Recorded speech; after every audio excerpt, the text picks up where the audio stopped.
Hello, coordinators. Welcome back to In Conversations with Qadikazi, and this is episode 4 of In Conversations with Qadikazi. I really do hope that you're still enjoying. No, this is not episode 4. What do I even mean? Episode 4. It's episode 5. My bad. So if you do enjoy all these episodes that I've already uploaded on my channel, please do engage with me. Tell me bana wena itinindo yako, and also what would you like to see on the channel going forward. And also, please do engage with me on social media platforms. On Facebook, I am nosiphokeuti, and then on I almost said on Twitter, I don't have Twitter.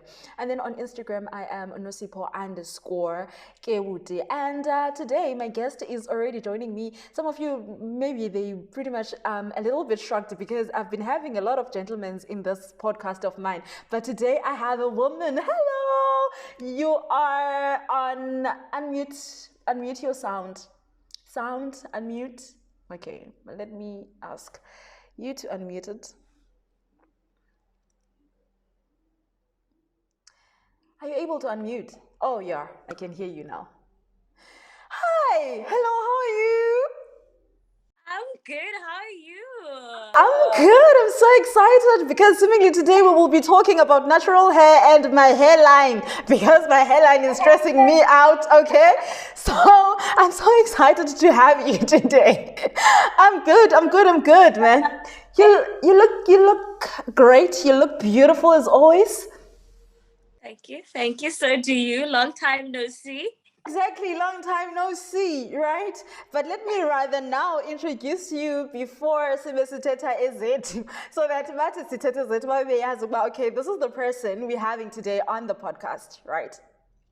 Anyways, guys, my guest for today, her name is Papamani Toronto Malawu. She is a businesswoman and also an author of a children's book. So today we will be getting to know her a little bit more. Besides she's Toronto Malawu, she's doing a lot of things, and I am actually very much inspired by her work, right? You have, I don't know how to explain it. I don't know about explain it, but umsebenzi wakho is amazing. No. Just putting it on do not disturb. All right. Okay, cool. Thank you. And I know that people are very disturbing. Hi, how are you? Again. I am awesome. I'm awesome. How are you doing? Well, I'm doing great, I guess. I am doing great. We're trying to survive each and every day. But we're still here, we're surviving. What as long as nenyama, all is well, you know. So Anyways, before I ask you my first question, I want to know, like, I really love Ikamala Kone Toronto. I do see Papamani, but I love El Kamaliti Toronto. And I don't know, there's something about it. And I've been meaning to ask you, and how did you get the name Toronto? Okay. Gosh, dude, how many years have you known me and you've never asked me this? I asked you, that's the thing, that's a problem. Maybe I was meant to ask you today because I've never asked you, Nyani. True. So, name Toronto, I was given by my mom. It's obviously I'm named after a city in Canada. Yes. I used to think it's actually the capital city. There's this misconception that it's the capital city of Canada, but it's not. But yeah, I was named after that city. But I think my mother named me unwittingly so, you know, because when I ask her, like, why did you name me that? Like, where does that name come from, or where did you hear it? She always just says, you know what, like, I wish I could give you like this meaningful and elaborate explanation as to how the name came about. But honestly, I just, you know, when you were born and you're in my hand, I just looked at you and I said, Itoronto yam. And that's how I got the name. Oh man, that's quite beautiful because I've been wondering. I thought maybe you just decided one day when you're waking up, looking around the world and the cities, and you were like, you know what, I'm going to name myself after this city. And you were given it by your mom. Which then this brings me to my then question, you know, because I've have very much interest with your background, right? You seem like someone that grew up with Kaya El Notando, you know, and maybe that's the reason why you are a very welcoming person, and also you have this personality that you have and a very hardworking woman. What kind of a home did you grow up into? No, definitely, that's true.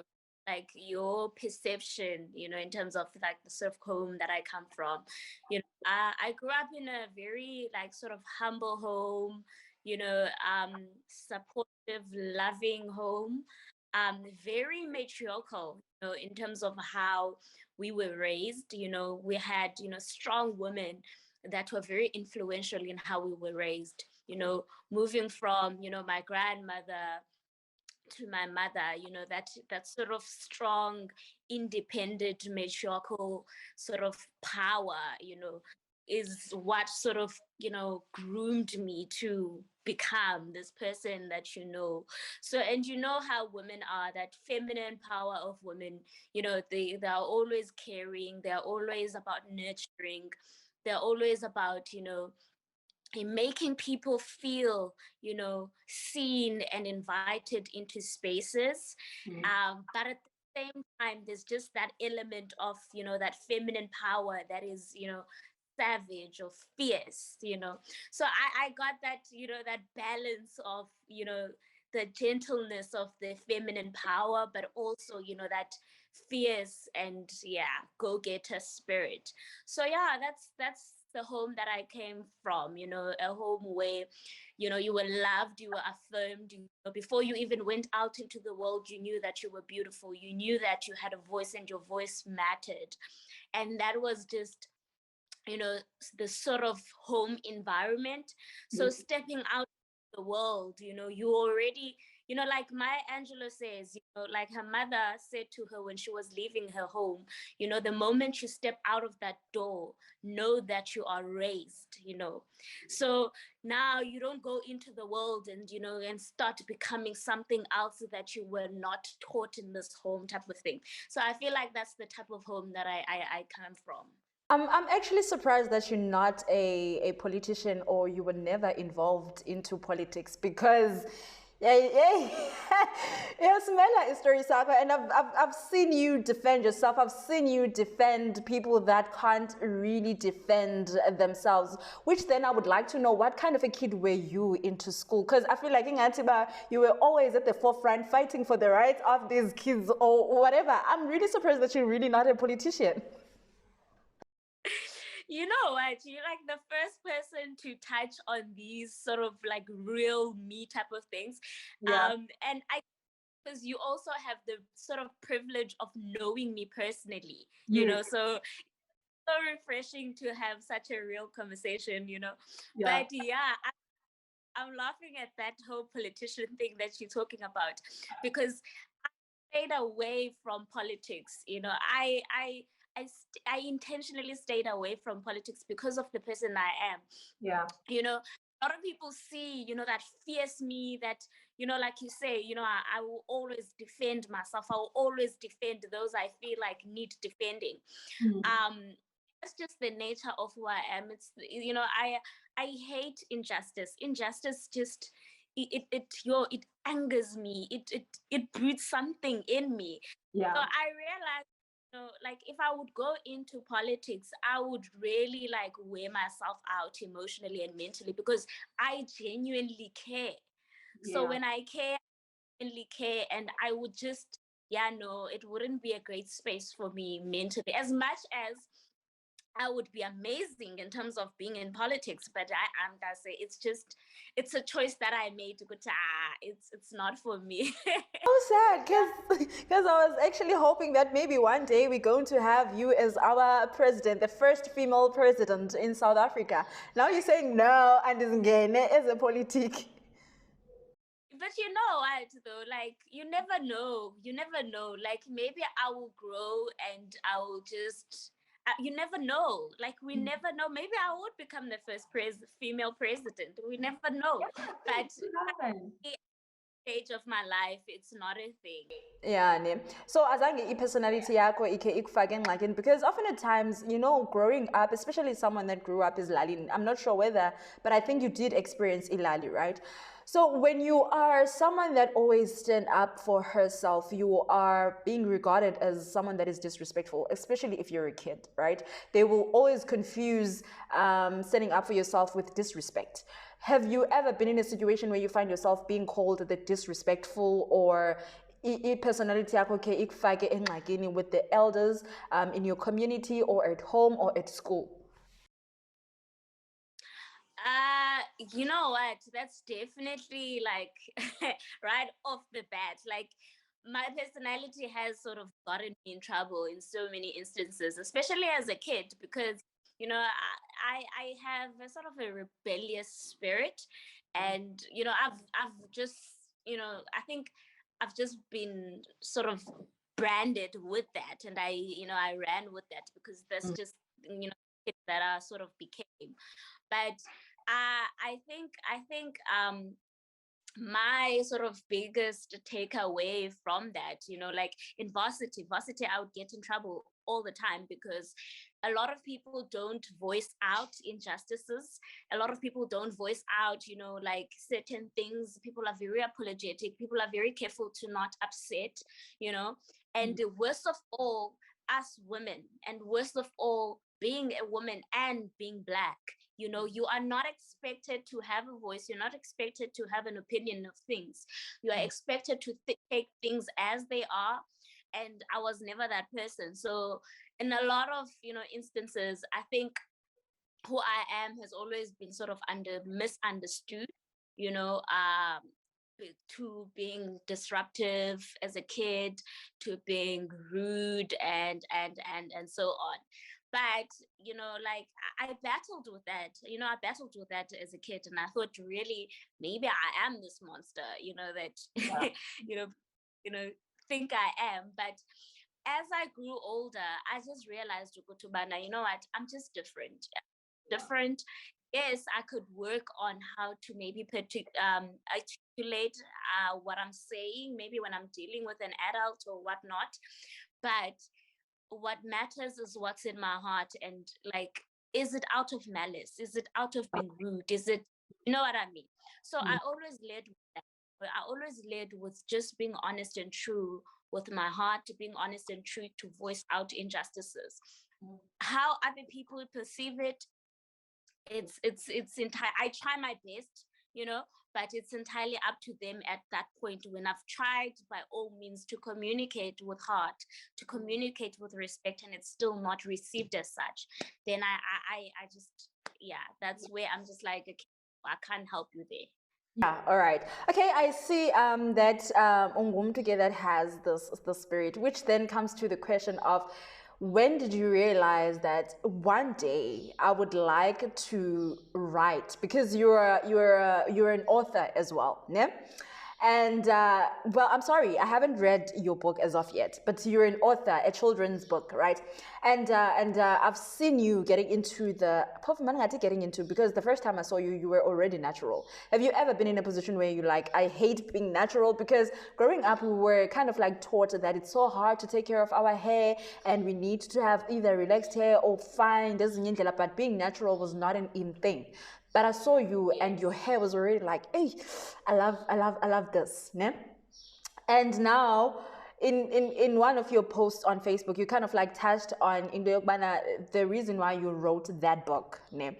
It is because you wanted to inspire Bandwana, you wanted them to believe in themselves, you wanted them to see that just because I'm a yellow bone or a dark bone does not necessarily mean I'm ugly, which is often at times being natural is confused with being ugly, right? So when did you realize that I want to be natural, be an advocate for natural people, and also be an advocate for obuhle, whether you're yellow bone or you're a dark bone? Yeah. Like I never really sort of struggled much with beauty as a kid. But I did see that, there was sort of different elements of what beauty is perceived to be. Like you mentioned, the dark skin, the light skinned, the different types of hair. So I saw that element at play, I saw it at play in my household, because my cousin and I, we sort of grew up as sort of twins. She's dark skin and I'm light skin, but I also realized that as much as in our home, dark skin was celebrated, it was beauty, kuthiwa intombi enomkhitha type of thing. Yeah. That wasn't so much true in the outside world, moving out of the village, bigger world. I realized that the frame of beauty and beauty standard is not the same as how we experienced it in my household.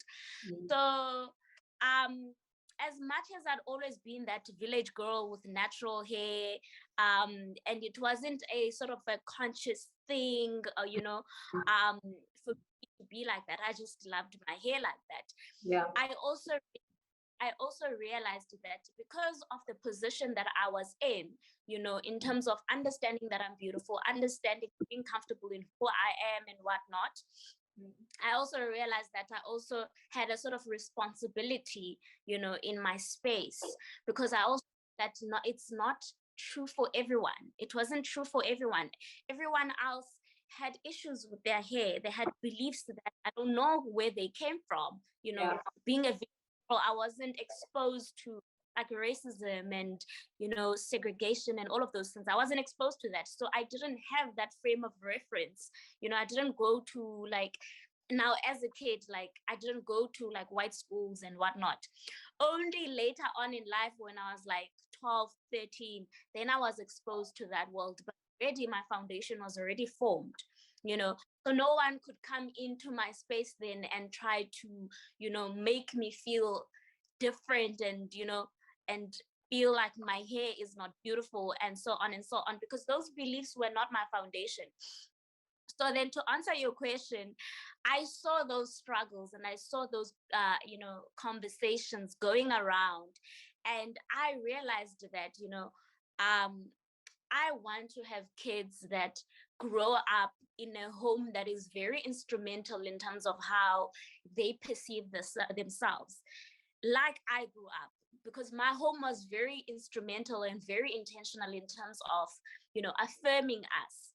And I felt like in our Black communities, we didn't really understand that foundation is needed at home before you go out into the world, into a colored school or white school, because then somebody else will then prescribe an image that does not necessarily align with you as a Black child, because they have a perception of what beauty should be like, or so then I realized, no, this is how I would want to raise my kids. And I'm not necessarily saying it's the best way, but I felt like I wanted to write a book in terms of like just a sort of a fantasy of how I would raise my kids if I had those, and I used my experience with my cousin and I. So in the book, you have two kids. The other one is light skin, which was me, and then the other one is dark skin, and they sort of navigate the world with their differences, but embracing each other's differences, embracing other kids' differences, and just loving who they are, and affirming who they are. So yeah, that's basically the message of the book, to affirm kids at home, to make them understand who they are, their hair, why their hair is beautiful, so that when they get out of the world, there isn't really room for anybody else to prescribe something that is different, So yeah, that was the heart behind the book and how the book was sort of structured. Oh, all right. Then would you say the perception, man? How people received your book, was it something that you were expected, or you had a little bit of a disappointment into it? No, how people received my book is exactly how maybe not really expected, because I don't think I really had too much expectations more than it was a passion project. It was a of what I wanted to give to the world. I didn't really have expectations in terms of how it would be received. It was just outwardly. I never took a moment to think, okay, this is how people will receive it, you know. Yes, people received the book very well. You know, people were like, they actually want more of these stories told, you know, and so many people encouraged me, you know, to translate the book into like our native languages also, which is something I'm doing right now. So it was pretty like impressive, and also an eye opener that there's a huge gap, you know, for our stories to be told, whether it's in a very developed, you know, space, like, you know, theater, movies, and all of that, or in a more smaller scale, you know, looking at children's books or children's stories or whatnot. But there's a huge need and gap for our stories to be told by us. Yes, yes. La by us sana ndenza ndibe emotional because it really hits home, right? Because I think xa sikhulayo, especially ezilalini, we grew up in a society that as much as we're being told that being a dark-skinned girl, then you are beautiful, but also at the same time sikhule in a situation where it's always been a dark-skinned girl versus a brown, a yellow bone, you know, because then we believed in us that if you're yellow, then it means you're not beautiful. It's just that color yakho iyakuncedisa in a way to look like you're beautiful, right? And I feel like it's wrong for us to grow up ngoba just because you're a yellow bone does not necessarily mean you're not beautiful, right? And just because I am a dark-skinned girl does not necessarily mean I'm beautiful. So as izinto wethu esidibana nazo ezo into our society, and to have someone to write a book and then ibe incwadi ezawungena to ebantwaneni, that's a right foundation. Ngoba into yofana ufundise umuntu osena-20 into, it's not really helping, you know. Seke funde le nto afuna uyifunda, and it's not like uzayitshintsha i-opinion yakhe, but abantwana, they're so innocent, and xa befumana this kind of information from a very young age, it helps them to grow, right? So now I've seen you doing your projects, visiting schools, and then doing your talks to them. How has that been going? And do you think you're getting somewhere with your talks to abantwana? Because yeah, these days, these children's and yes, but do you think you're getting somewhere with them? And how do you feel about those projects, you know, because that's quite huge, you know, and I don't think I have it in me to stand in front of abantwana besikolo and be able to talk to them, but you're doing it. How are you feeling after doing that? It must be a very nice feeling. You know, like so I launched my first sort of you know, expo of this kind at my first ever school, which is back is like where I grew up. And you know, and it was after having a conversation with my aunt, and she was just like, you know, there's an issue, you know, of kids nowadays not dreaming. They're not dreaming. They are getting into drugs. You know, 12-year-olds, 11-year-olds. You know, it was just a mess. And I remember sitting at one of the classrooms during the event, and you know what I saw, or what I realized in that moment, was that these kids are the same kids as we were when we grew up. You know, the 12-year-old, the 11-year-old that is in front of me is exactly the same 12-year-old I was, you know, but what differs now is how the world is. It's how they sort of, you know, it's the things that they're exposed to, the dangers they're exposed to. There's just too many things. Social media. So yeah, I really like love the expos that I've been doing. And I also realized that, you know, how you sort of speak to the heart of the kids, you know, because sometimes you get kids and you like, they're not interested because they're all grown and whatnot. Yes, you get all of that, you know, because kids are at a point now where they are developing fast because of social media, because of so many things that they're exposed to. But I also realized the moment you speak to the heart, of the kid, you know, there's more impact. as much as you might not see it immediately, Mm. but you will see an impact because you're speaking to a place that, you know, the kid can connect with. So I'll make an example. One of the kids from the first expo that I did was very like disruptive. They would, you know, they seemed disinterested, you know, but when I spoke, you know, I spoke from the heart and I shared my experience, you know, and I shared, you know, that, you know, where they are is not necessarily a reflection of where they will end up, you know, speaking truth and speaking to the heart. That kid, you know, after the event came to me and, you know, she told me her life story. This is like a 12-year-old told me her life story, which made so much sense why she seemed so not receptive, you know, to the talk, you know, because Yeah. kids go kids go through so many things that we can't sometimes even imagine, you know. So, and those traumas, you know, you can't expect a kid to act normal, to act like an innocent child when they go through traumatic things. So, but when you speak to the heart of the kid, you know, they become more receptive. They, even if they're not going to show it immediately. So Yeah. that's what I've learned. So that's what I've learned. I've learned to just not speak above the kids, speak to the heart of the kids. You know, whatever message I have, you know, just break it down into small pieces, pieces that will hit home, you know. Yeah. And I've found that to be very effective. And I can see that, you know, I've seen that, and I've seen like with some of the talks, a lot of people don't understand that, you know, they don't understand that sometimes when we speak above, you know, we speak above the kids and kids don't get what you're saying. But the moment you bring something home, and you don't have to say a lot, you know, just one or two things, you know, that will hit home, they make a difference. So I am really loving the tours that have done so far.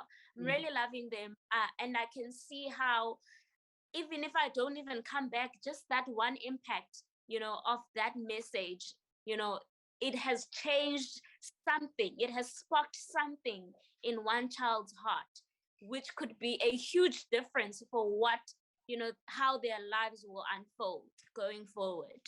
And this makes me realize that we've haven't been much of role models or mentors to them. We basically just judging them and not trying to find the root cause of maybe their behaviors, right? Because I was also looking at the war between the internet war between 90s and the 2000s, right? And as much as a lot of people were actually laughing about this whole entire issue, and it kind of made me realize that I have a sister that is currently doing grade 12. She was born in 2005, right? And we've never even at once had a sit down and also like have a conversation where I'm asking her, but how are you, right? Because often at times we like, oh no, you have home, you have food, we don't know the things that they go through even at school, right? I've never took a time to say, how are you? How are things at school? How are you finding life? Because at 17 you also have your own life, right? You're a teenager, you're going through things. But I've never asked her that kind of a question, which made me realize that I'm not even myself a good example to my own sibling. So they basically need mentors and we're not giving them that, and now we're very huge at judging them instead. So please keep it up, sign up, keep it up. You're doing it for us. You're doing it for us as well. Thank you so very much with the work that you're currently doing, because often at times we even forget about abantwana basezilalini, right? We want to go to our that are in the cities. We want to speak the English and then forget about those who are in rural areas, that they also need us. Because we think that no, because you're in a rural area, then you sorted, because we think abazali betu, they got it under control, but they're not as well. So you're doing an amazing work. I've been looking at you, right? I've been really looking at you doing your own thing, right? But before and then into you finding, or rather being a founder of Kenina Africa, yeah? I think my question will relate to your answers osele regarding your work, which is Miss SA, because you entered Miss SA in 2020, right? I don't know when, well, the very first time you entered Miss SA, but I remember in 2020 you did, and then in 2021 you did, right? And then I think this year as well you did, but unfortunately you didn't make it, ne? All these years. But you somehow continuously hoped that maybe you will get into the top 30. Why? What is it? What is it? I don't want to say it's an obsession, because obviously you can't enter something once and then believe, no, this is not for me, and then you live it. Why do you keep continuing coming back even after, I don't want to say the rejection, but even after not making it even to the top 30? You know, I love this. I love this question, and I love how it's framed. Yeah. And I love it because I've had, people that have entered and been hurt and whatnot, and people that said this last time around they entered because they saw me entering, and they were like, "Hey, if Tori is doing it again, let me," Yeah. So I love this question, and the answer, and the honest and genuine answer, it's because it was never about Miss South Africa. Okay. So it was never about Miss South Africa. It was always about me. So when I take a gamble, when I take a chance on something, I'm not taking a chance on Miss South Africa. I'm not taking a chance on MTV. I'm taking a gamble on me. I'm taking a chance on me. So, and those things are just vehicles. They are potential vehicles. So when you ask me, why do I keep entering? Why do I keep coming back? It's because because I'm not where I am in terms of because I'm not where I want to ideally be. Yes. I keep looking for opportunities and vehicles that will get me where I want to be. Vehicles that will elevate my heart, my mission, my voice. So platforms that will give me what I want. So I continuously do it because the rejection is it's irrelevant. It's irrelevant of what I want. As much as I will go and come back, I'm going and coming back because it's not about the platform itself. It's about me. It's about giving myself an opportunity. If they say no, they say no. That's fine. I'm good, but at least I gave myself a chance. Yes. I gave myself an opportunity. That's the first reason. The second reason is what people understand is that what's even more beautiful is with the world of social media is by virtue of entering these competitions, you already are at a sort of, how do I put it? There's a wave of people that come into your social media, into your space. They want to find out more about you. Yes. So the moment you put yourself out there, for me, the strategy, like even this year, because I had aged out this year, and I knew that there wasn't a really great possibility that I would get in, because you're supposed to turn 28 by August, and I was turning 28 in June. So, but I still entered. And what I said to one of my friends is that take that entry period, and capitalize on that. Capitalize on the wave, capitalize on the network of people that are coming into your space. It's not only going through the other rounds, it's about capitalizing, knowing your vision and mission, and executing it, have a plan of how you're going to move. So that's why I kept entering, because I wanted to take a chance on myself. I wanted to elevate my voice. I wanted to elevate my mission. If it was Miss South Africa that was going to be it, then great. If it wasn't, then cool, we move on to the next vehicle. But those things are just vehicles. That's why, well, I think the first two entries, I really took them hard because my perception of them was still about them rejecting me. So it was about, am I not good enough, or do you know what I mean? Then I realized especially when I started my company, because when I started my company out of an audition tape that went viral. Yeah. And that's when I realized the power that we were not, capitalizing on. So then when I realized that, I realized no, it's not about them, it's about me and what I can produce out of this. Should I go into the Miss South Africa journey, then great. But it's about what it is that I will, execute in that. Because you will get people that will go on and win Miss South Africa and not do much after that, like, and not, do you know what I mean? Or Yeah. go in and be semi-finalist and not do much, I didn't even go into the competition, but I started a business out of that. So it's when that sort of experience changed my mindset to make it about me, not about those opportunities. So when I'm rejected, I don't take it personally because my mission and vision and who I am hasn't changed. Yes. Do you know what I Yes. so yeah. I totally get you, and this is also like my question is also centered around the Miss SA question, right?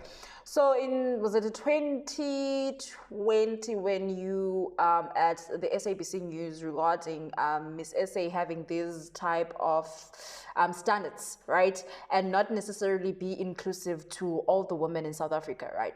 So you had an interview with the SABC, and you spoke of you would like to see a woman on their stage that has dark marks, dark spots, or something like that, right?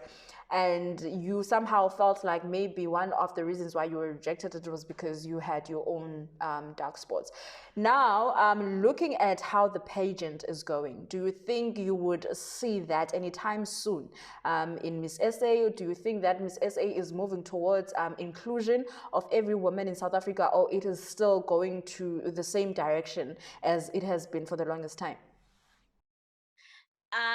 So my heart going into or taking that interview with SC was to speak my heart and speak my genuine sort of honest experience with my journey, Yeah. which is not necessarily true for everyone. So my heart was, listen, when I went into pageantry, not just Miss South Africa, pageantry, entering Miss Eastern Cape even, because I started with Miss Eastern Cape. So I had this, this fear that, I've never seen, pageant queens with, scars, not just dark marks, but just scars. I happen to have, dark marks, but just scars in general. And I wanted to advocate that. I wanted to change that. I wanted to change that narrative of, our marks. We have to hide our marks or whatnot and our scars, because I felt like our scars, they say a lot about who we are and where we've been in life, and what we've gone through. So it's not something we should be ashamed of hide, or, or let it make us feel less beautiful, Yeah. So to answer your question, yes, I did that interview, and my expression was that, listen, I want to see a time, where, women that have scars, women of different, backgrounds and beauty, feel, secured and safe enough to enter spaces like Miss South Africa. Again, it wasn't necessarily about Miss South Africa, but I wanted to encourage women to be brave enough to enter those spaces.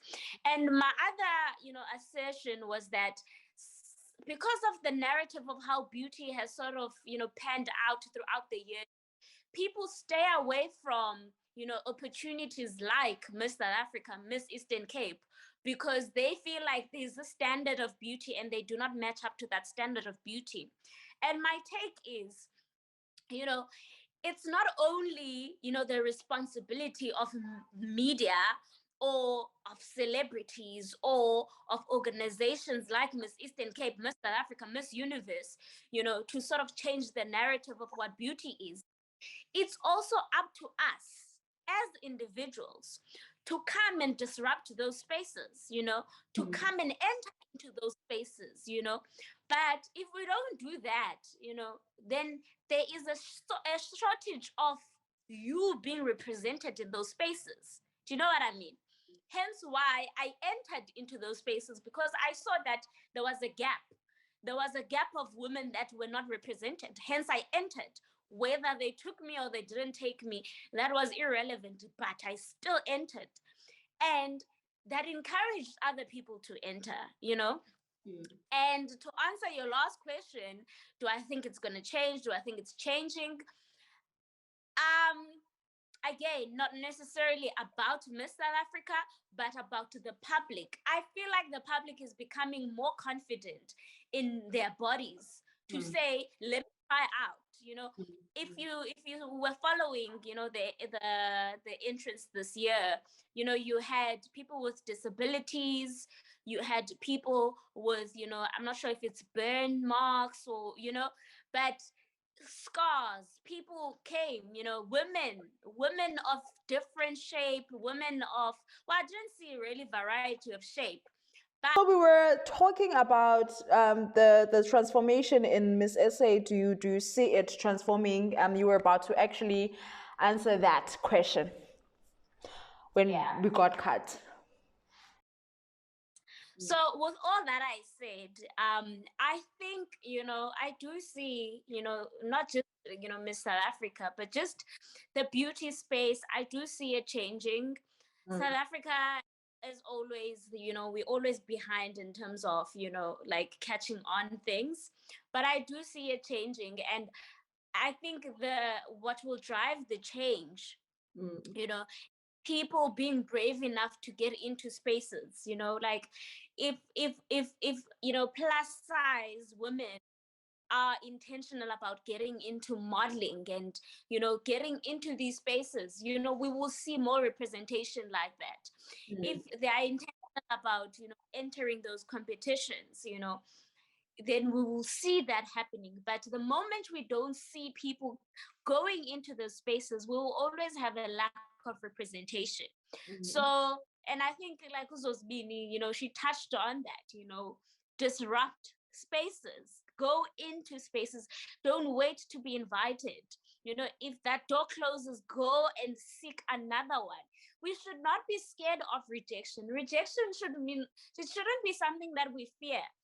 And when we get to that point of understanding who we are and our vision and what it is that we want to accomplish, we seek out opportunities where we are likely to be rejected.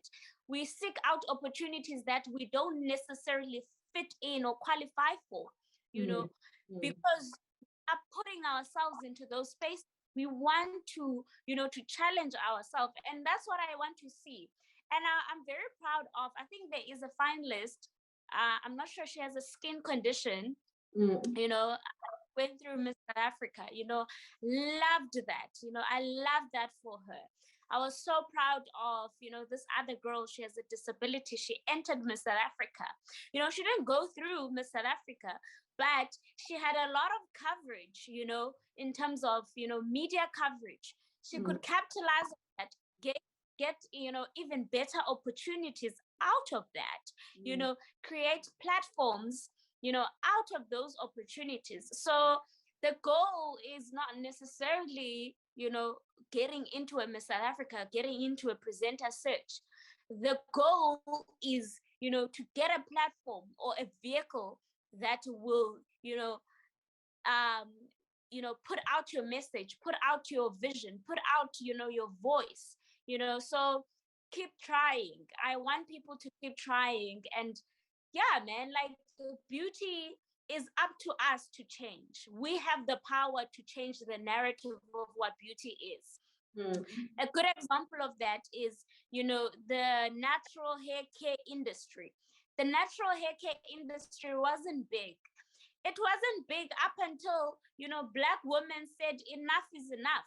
Let's create, you know, products that are for us. Let's create, you know, and the moment you started, you know, the moment women started, you know, creating these products that were for Black hair, for C hair, you know, they started buying, you know, products from small businesses. Marketers go on and they research and they realize, oh, flip, you know, beauty has, the narrative of what beauty is has changed. black hair is in, natural hair is in, they go back to the drawing board and they adjust. They readjust, they reformulate, and they have more products that are made for us. But you will never get that up until we make the decisions to be like, okay, I have the power to change this, you know? And right now, the natural hair care beauty is $1 billion industry. It's booming and it will continue to boom. You know, the relaxer industry dropped dismally. Why? Because people understood that they have the power to change what, you know, the narrative of beauty is. And that's my take on beauty, is that you have the power. You have the power to change the narrative of what beauty is. Yeah, so yeah, that's my stance. And I am not saying let's boycott makeup. I love makeup. I'm not saying let's boycott weaves, you know. I love weaves, you know, but you know, even now I just posted something where I have my bare skin and I'm like, you know, my biggest beauty goal was always to be comfortable, you know, and joyful and happy in my bareness of, you know, my skin. You know, I can go out to an event without makeup because, you know, I know I am comfortable in this skin, in who I am. So when I go on and I put on makeup, or when I put on a wig and then a weave or whatever, you know, then again, people should not be shocked when I do that, you know, because I'm not advocating, you know, going away with, you know, getting away with, you know, taking weaves out and makeup and all and so on. Yes. I'm about, you know, I advocate for people to be comfortable in their skin, their bareness of their beauty, you know, without the added ons. You know, a lot of people can't go out to the shop, you know, without makeup. They can't be comfortable without their hair. You know, that's a big problem, you know. So yeah, that's just, you know, my take on beauty and media and pageants. You know, I want people to feel, you know, the bravery, the courage of disrupting those spaces. And I can see that, you know, that narrative is slowly changing. And the other key thing that I want to mention, which I see happening, is that, you know, the weave industry now is sort of booming back again, you know, the look of, you know, weaves. And that's not to say, Ukoti, you know, we are digressing, you know, in terms of embracing our beauty. But I think women, like what I see now, I see a lot of Black women that have their natural hair underneath those wigs, you know. They will have those wigs slayed and everything, but they still have their natural hair. They're not afraid to, you know, rock the weave. And then the next day, Umtu has a full-on, you know, Afro puff. You know, that's the healthy way in which I think we are transitioning into, where it's not all just about, you know, like now you get people that are afraid to even, you know, put on a wig because they're supposed to advocate for, you know, natural beauty. Or we will, you know, we have a thing where we're like, hey, well, why is Tori wearing makeup suddenly? Why is Tori a baddie now? You know, has she gone against, you know, the brand of who she is? You know, like, I don't want that. I don't want people to have that sort of legalistic way of seeing beauty. The whole heart behind me and what I advocate for is, okay, fine, I can see you all Betty and bougie and all of these things. Great. Yeah. But if we strip away all of those things, are you happy? Yeah. Can you step proud? You know, that's the realness of what I'm looking for and what I advocate for. Which then that brings me to my question of you deciding, let me create my own natural products, Kenina Africa, right? And I can't even say now what inspired you, because I can see from your you answering this question right now, that was the reason why you decided to come up with Kenina Africa. How did you came up with the name Kenina Africa, and what does Kenina mean? Because I've been trying to look for the name and I'm like, oh, this is a very rare name. I've never heard of it before. This is actually my first time hearing about it. Why Kenina Africa, and what is your What is your actual goal for it? Let me put it that way. Yeah. So, number one, Kinina. What does Kinina mean? So, Kinina is it's my grandmother's name. Yes. My grandmother's name is Nomkinina. Okay. So yes. So I decided to name my business, my company, after her for various reasons. But the main reason was when I started my business, it was just immediately after feeling disappointed about, my Miss South Africa journey in 2020, as you mentioned. Yes. And I remember at the time I sat down and I had a conversation with myself where I was just like, you know what?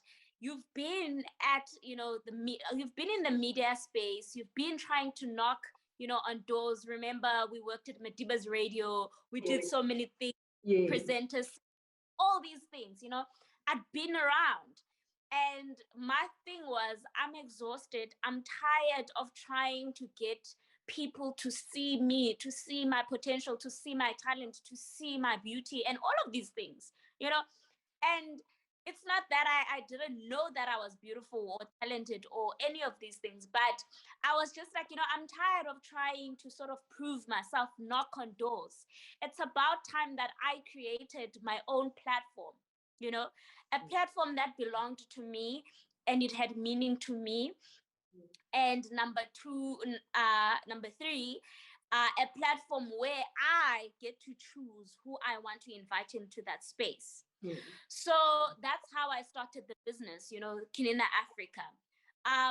So then to answer and then to add on to the name, I also had this criteria of if I'm going to do this thing, if I'm going to start this business, because of who I am, I get bored very easily, so I'll start, great things and then I'll just leave them because I'm bored. It's just the personality that I have. So the other criteria that I had was I needed to start something that I knew that I would not get bored of. I needed to start something that I would not give up on when it gets tough. And I also, knew how I am, when it comes to love. I love love. So I am that person who will go, an extra mile for love.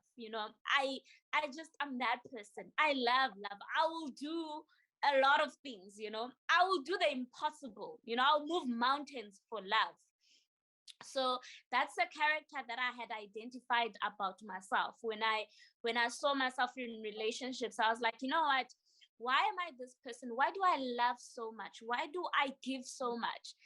Then I twisted that around. I was like, because I have this thing that I struggle with, as in my nature, the sensitivity of who I am, how about I start something that I know, will be motivated by love? Because the moment I do something that is motivated by love, I do amazing things. So then that's when I was like, I love my grandmother. My grandmother is like one person I love on this earth. I love my mother, but my grandmother is one person that I sort of connected and related with at a very younger age. She raised, in my foundation phase. So then I told myself, and she unfortunately died. She didn't have, the privilege of seeing me grow and become all that she had hoped and dreamed that I would become, because my grandmother had so much hope in who I would become, So I was like, let me name my business, my company, after her, in remembrance of love. So even when in this journey of my business, when I get tired, when I get bored, I know that I will never give up on that. So hence I named Kinina. Oh man, what a beautiful name! And now I feel kind of a little bit bad, a little bit sad because I pronounced it so Englishly, you know. I was like, maybe it's an English word, you know, like Kenina Africa. And then now you're saying Nom Kenina, and I'm like, oh shucks, I should have thought about that. But obviously, these kind of words, we always think that no, it would be an English word or whatever the case may be. But thank you for that clarity. What a beautiful name and what a beautiful way to honor her. Because I'm literally, mine is still alive. Unfortunately, my dad's mom passed away, but my mom's mom is still alive, and which is the one that I was pretty much close with, and we had a very close relationship, right? And I often think at times, what would I be without her? Because I also want to see her happy, you know, seeing me becoming the person she always wanted me to be. So that's a very great way of honoring your grandmom. But while we got cut off, right, I was reminded of the story back in varsity when we were doing our assignment together, right? It was for, I think, was it for advertising? I'm not even sure for which module, but we were doing an assignment though. And for some weird reason, your group decided that we're gonna go for sex, what subject or whatever it is. And I don't know, one of the guys in our group kind of like said something to you, but in that thing that he said, he also mentioned titties, right? And you were pissed off by that. Very much pissed off. Huh? You mentioned what? Titties, right? I don't know what he said about your titties, but he mentioned your titties breast, right? So, and I and you were very much pissed off, right, at that time. And I was like, yo, I've never seen you this pissed, right? And he had to ask for an apology. He did ask for an apology, I think. But then that kind of like reminded me of, that was back in 2018, if not 19. And for over the years, we have seen cases of women and children being murdered in South Africa. And I think I've got to realize your point where you were coming from. Now, as someone that is very vocal about such cases, and someone that is very much defensive, right? And someone that hates injustices. And I felt like I needed to ask you this question around gender-based violence, and what would you hope for South Africa moving forward? Because I think as women in South Africa now, it's becoming impossible to live in South Africa. So, do you think anytime soon we will be in a country where gender-based violence will no longer be a topic, where we get to live freely? We don't see it happening. I'm sad to have to say that, but I don't see it happening anytime soon. I don't see it happening in our generation. And the reason why I say that is because women, and it's not even a South Africa thing, women have been oppressed since, the birth of time. That's how far back women have always been sort of oppressed. And that oppression upon women comes with, the humanity of who we are, meaning, it's intertwined with the flawness of our humanity. So by that I mean that, when there's power, there will always be those who abuse that power. When there is perceived power, there will always be those who are insecure and, are not healthy, in terms of who they are. And there will always be a sort of misuse of that power. So, no, I don't think there'll be a time where we don't talk about, gender-based violence, because I think we are really we are at a disadvantage as women, that there's so much, patriarchy. Patriarchy in itself, it perpetuates certain narratives of how men are raised, and I'm sorry to have to say this, but I will touch on this. In our culture, men go into, the bush. They go to the bush. They are taught certain things that we know nothing about. they are taught ubudoda obutile.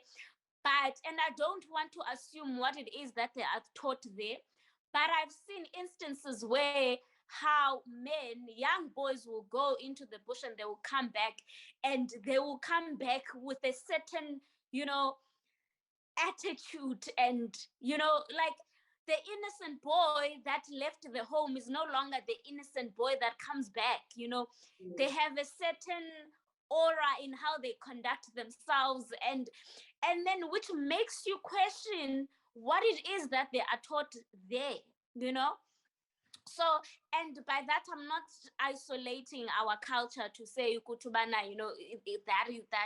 that is toxic, because I have no knowledge of what goes on there. Yeah. But by highlighting that, I'm highlighting that, boys, young kids are taught by broken men in our society in general, in the Black community, in the white community. Older generations will always, teach, a certain toxicness, into the new generation. So yes, we are progressing in terms of, we are seeing AMA 2000 are taking up, parenting, they are, they are co-parenting. They are, the 90s babies, they are, there isn't a lot of,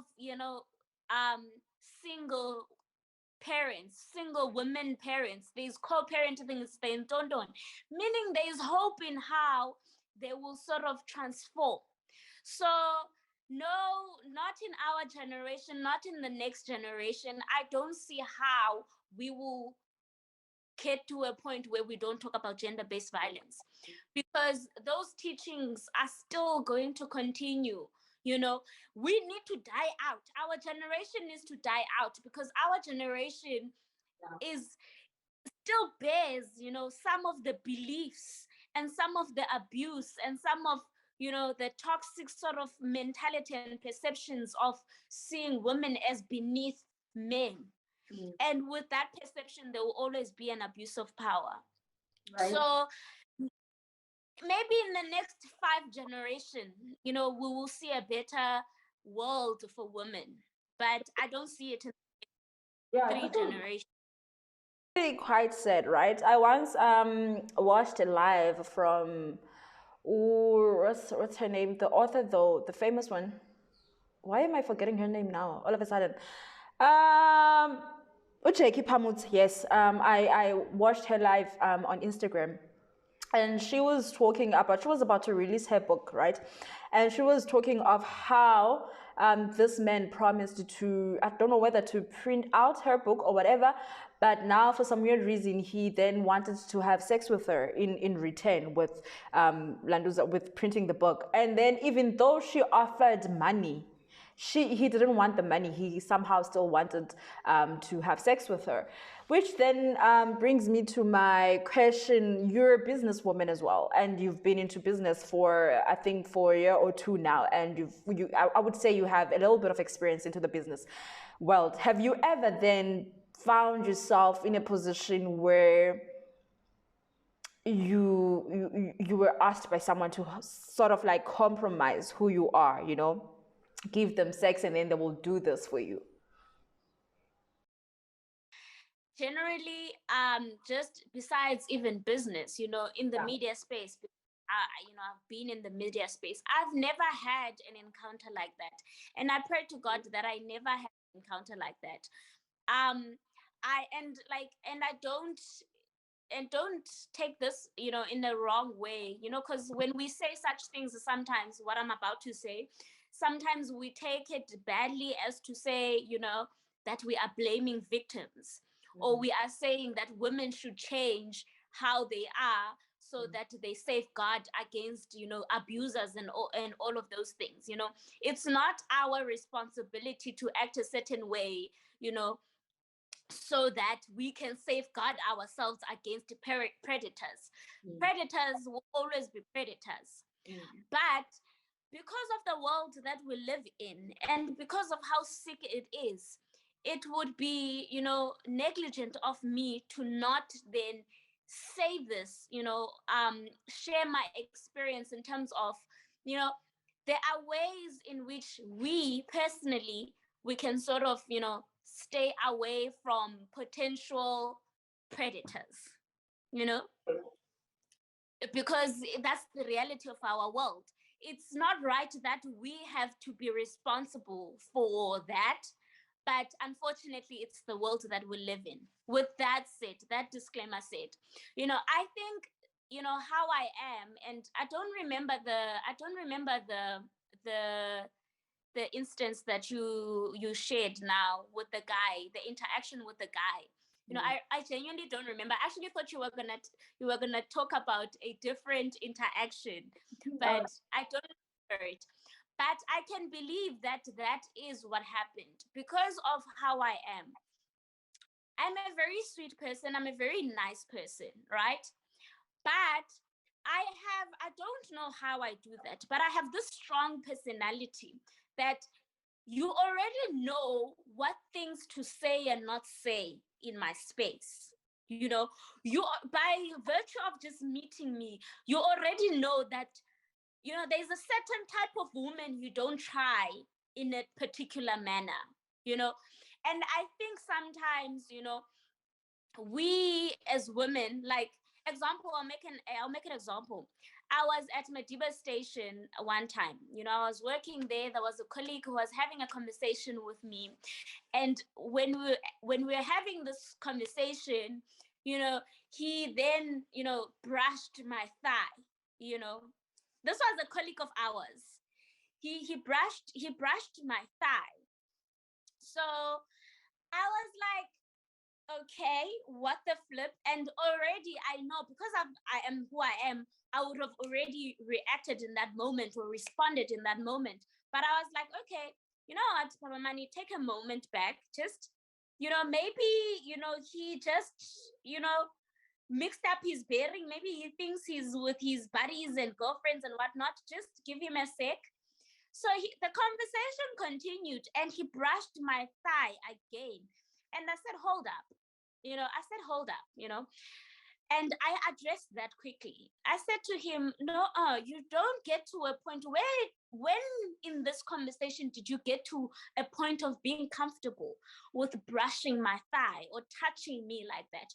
You and I, we don't know each other like that.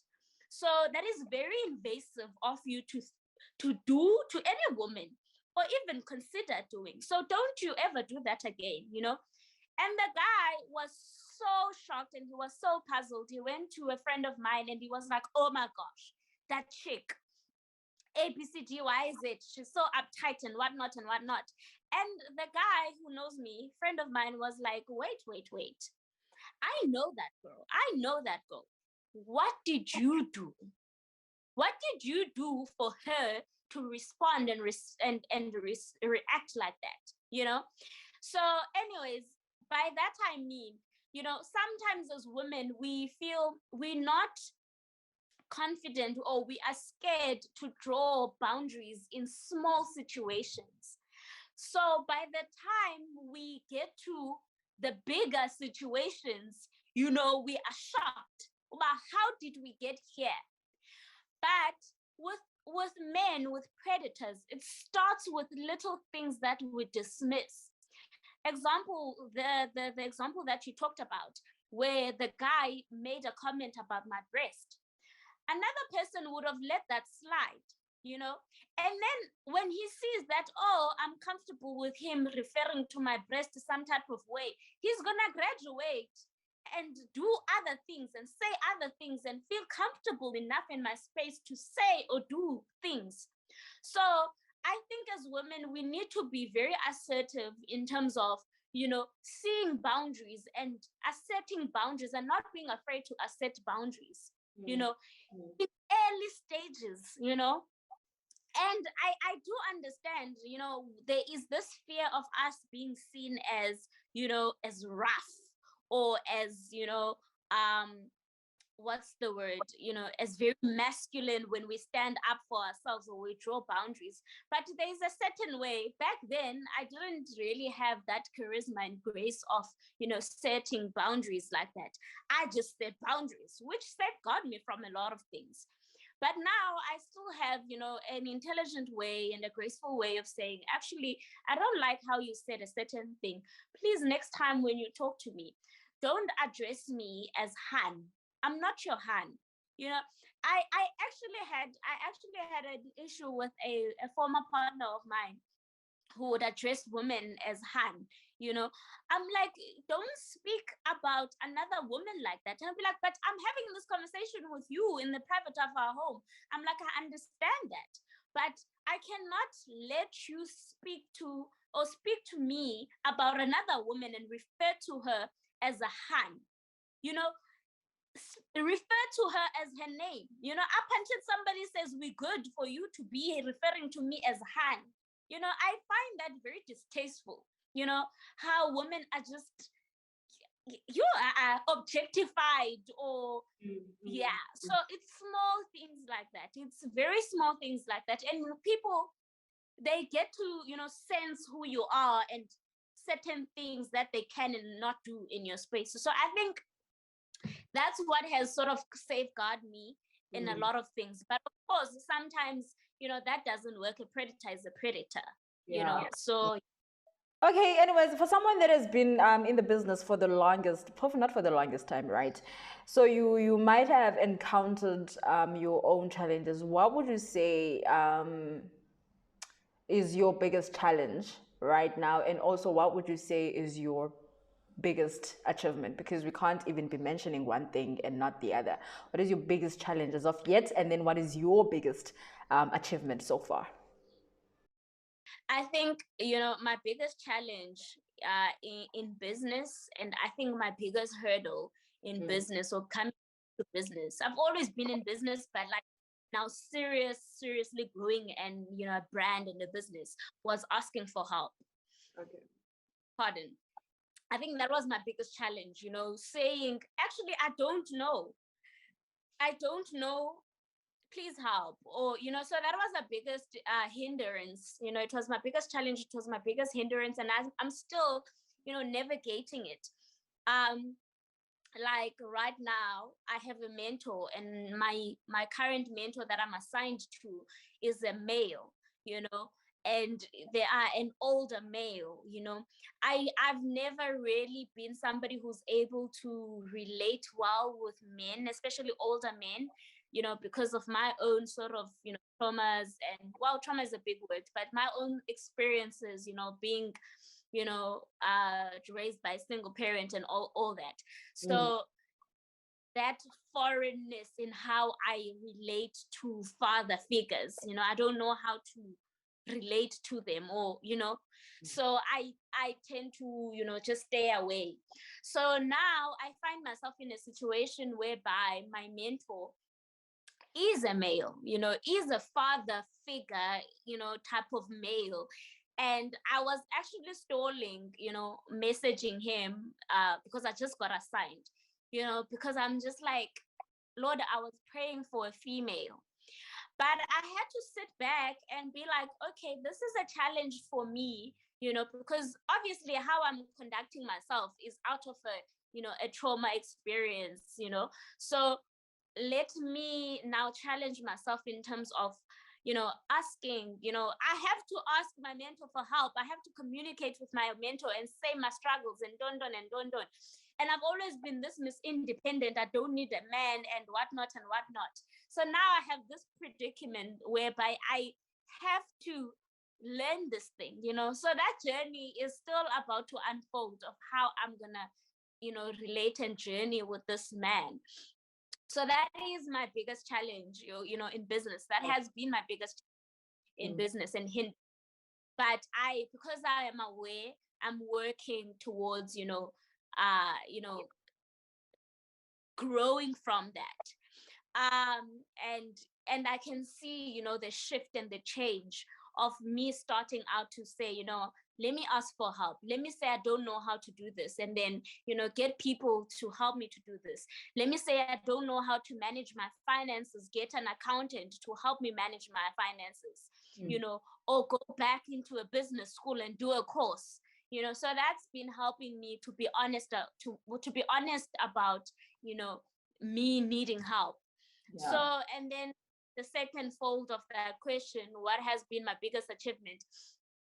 I think my biggest achievement, it's a personal thing where I've realized, and it's not really an achievement, with everyone else, but for me, it's my biggest achievement. I've realized I can do absolutely anything that I want and set my mind to. I think that has been my biggest achievement in terms of journeying in my business and seeing what I'm capable of, and there's this perception that, I grew up with this, sort of hurt point that comes with society where, when you are labeled as pretty, there's that expectation of, you can't be pretty and smart, so I've always sort of carried that with me type of thing, and I've always, worked extra hard to sort of prove myself. But I think my biggest achievement is that I've come to a place where I no longer feel like I need to prove that. Yes, I am beautiful. Yes, I am pretty. Yes, I am outspoken. Yes, I am brilliant and smart. And I'm not ashamed. I'm not going to shy away. I'm not going to act humble and shy about it. So I think that has been my biggest achievement. And it's an internal thing, but more on, on the functional and on the, material type of, biggest achievement. I think my biggest achievement in business right now was getting into the SABF program. It's a business program where, around about 66,000, applicants, businesses around South Africa, established businesses, not small businesses, but, establishing businesses, not startup, yes, but small businesses and bigger businesses are in. They chose 60 businesses to go through, and that competition started last year. I entered that competition last year and I went through the rounds, and it was like a sort of emotional roller coaster because you feel like, am I even worthy? Have I proven myself? Have I earned my stripes to be here? Yes. And finally I got into the program. So that was the biggest pat on the back to say, yes, we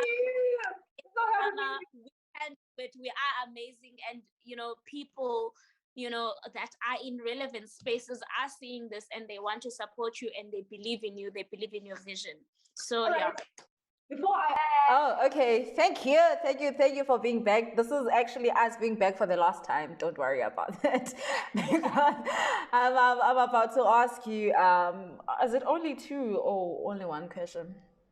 Anyways, so with right, you've been doing your expos, right, around the schools, and also you've been kind of like, I would say, motivating people, and children as well, like in terms of izinto funeke bezenzile into the world, and also, I don't know how to say this, right? But what I want to ask you, what is your hope for the Black society, going forward in South Africa? I know that's a very weird question, if I may ask, but judging from izinto sele uzenzile so far, I think you're someone that has hope for South Africa, especially for the Black society.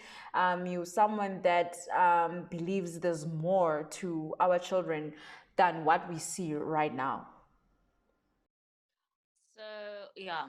So my hope and dream for the Black African child, is, to see us build wealth. It's to see us build wealth, generational wealth. It's to see us redirecting our finances back into our communities. I want to see us build wealth for ourselves. That's my hope. Where, do you know how Indians are? You know how Muslims are? They are an integrated, community where they keep their money amongst themselves. They help each other to build this knitted type of community and wealth. I want to see that, for the Black African child. I want to see us, support each other like that. I want to see us, get to a point of, elevating our perception of beauty, of Black beauty to be specific. And when I speak of Black beauty, I don't mean just, the superficial, type of beauty. I mean the heart of our Black beauty, the heart of who we are as Africans.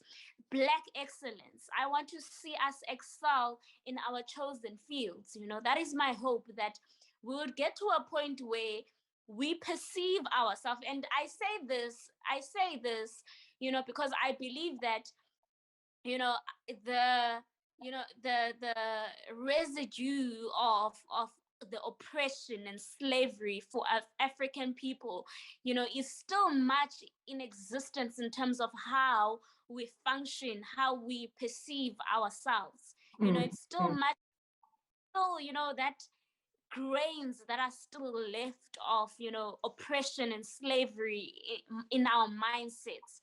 And I want to see us free from that. I that is my hope, to see us reclaim who we are as Black African people, where we produce things of quality. And we you know we support each other. We support the Black community. We elevate the Black community. That's my hope, that's my dream, for the African child. Yeah. Oh, That's quite beautiful. I'm pretty much sure that they listen, and they make sure that they listen attentively, because you know how to put words, eh? You know how to put words, like you construct accordingly. And I feel like we can talk forever, right? But this actually brings me to my last question before I let you go, because I believe that you're a very busy human being. Toronto, Papamani, Malawu, where to from here? What can we expect from you? When it comes to me, even me, I don't know sometimes. Even me, I don't know sometimes, because I'm such a spontaneous person. Like what you said, you never know. I might run for president one day. yes. But with where I am right now, my heart and who I am, and the fiber of who I am is just to, I believe, this is what I want. This is my vision. This is within me to produce. I want to leave, a legacy behind. I want to build something. I want to build something, that will have an impact to the world. That will impact the world, in a better way. It doesn't have to be, something grand in terms of, how it impacts people, but I want to build something of impact. If it's a book, it's a book. If it's whatever, it's whatever. But if it's a company, it's a company. But I just want to revolutionize the world. I think for me, I don't think that mine is to go into my grave without my name and my work and my voice, not known to the world. I think who I am should be, my voice should be known to the world. What I do, my vision, my missions, should be known to the world. And I guess the vehicle of how that will sort of pan out, only God knows. But right now, my business and beauty and Black beauty, and my love for people, my love for Black people, my love for people is what I am taking, and I am running with. Where that, sort of ends up and translates into what, I don't know. That could translate me being, the first, South African female president, Yes. as you said. Yes. So we don't know. I don't know. But all I know is what's in my heart, and I'm running right now, this race with what's in my heart and the vision that I have for my life and the world. All right. Thank you so very much, man, for for honoring the invite. I know you are very busy, right, left, and center, but you still made time for this interview, and it was quite a very educational and very informative interview. And I'm so grateful that I actually took time. I should actually also congratulate myself for that. To invite you for the interview. But the people who want to get hold of you or your products, where can they actually get you? So in all my socials, my handles, it's at Toronto Malawu. All the socials, you will find me there. If you Google that, you will see all my socials, my LinkedIn, wherever. In terms of my products, you can get my products at kininastore.com. So it's Kinina, as in K-I, and ninastore.com. Pardon. And then my business page for Kinina Africa is Kinina Africa, at Kinina Africa. That's where you can get hold of me, you can get hold of my products, and just see my journey, unfold, and be part of history. Thank you so very much for being part of this interview. But for us coordinators, that was it for episode 5 of In Conversations with Qadikazi. Until we meet again on my next video. For now, it is Shawa Diose. We are done here.